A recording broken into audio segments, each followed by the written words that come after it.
தேவனே நான் ஓமதண்டையில்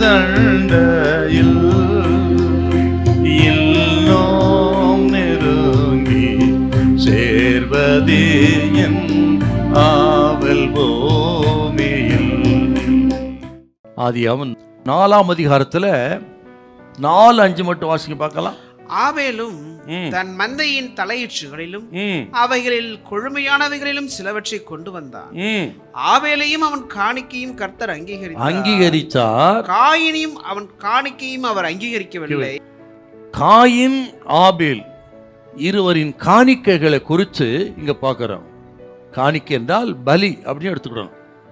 அவர்கள் ஆண்டவருக்கு செலுத்தின பலியை குறித்து இந்த 4ஆம் அதிகாரம் விவரிக்கிறது. இன்னும் இந்த 4ஆம் அதிகாரத்தை ஒன்று உற்று பார்த்தீங்கன்னா, காயின் ஆபேல் இந்த 2 நபர்களை வைத்து முழு உலகத்தில் மக்களை 2ஆக பிரித்து விடலாம். எப்படின்னா, காயின் பலி செலுத்தினான், அவனிடத்தில் பலி இருந்தது, மதம் இருந்தது, ஆனால் ஆண்டவர் பேரில் நம்பிக்கை இல்லை. காயினிடத்தில் மதம் இருந்தது, ஆனால் பக்தி இல்லை. இது ஒரு கூட்ட மக்கள். மதம் இருக்கிறது, ஆனால் உண்மையான பக்தி இல்லை, உண்மையான தெய்வத்தின் மீது கொண்டான நம்பிக்கை இல்லை. இதுதான் காயின்.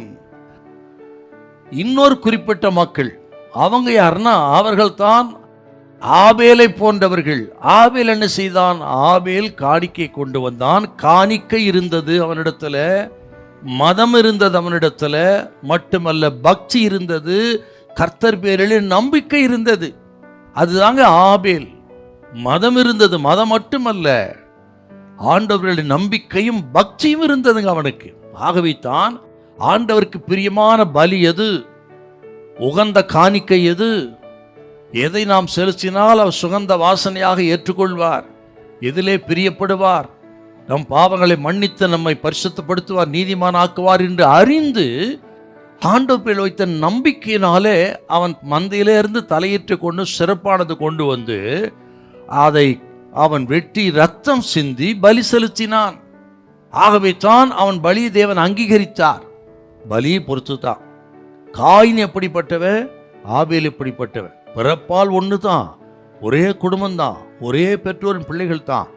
ஆனால் 2 பேரையும் வேறுபடுத்தி காட்டுவது, ஒரு பக்தி உள்ளவன் பக்தி இல்லாதவே என்றெல்லாம் வேறுபடுத்தி காட்டுவர் செலுத்தின பலியை பொறுத்துத்தான். அதை போல் இந்த நாட்களிலே நாம் கர்த்தருடைய பிள்ளைகளா இல்லையா, உலகத்து பிள்ளைகளா என்பது வேறுபடுத்தி காட்டுவதே ரட்சிப்பு தான்.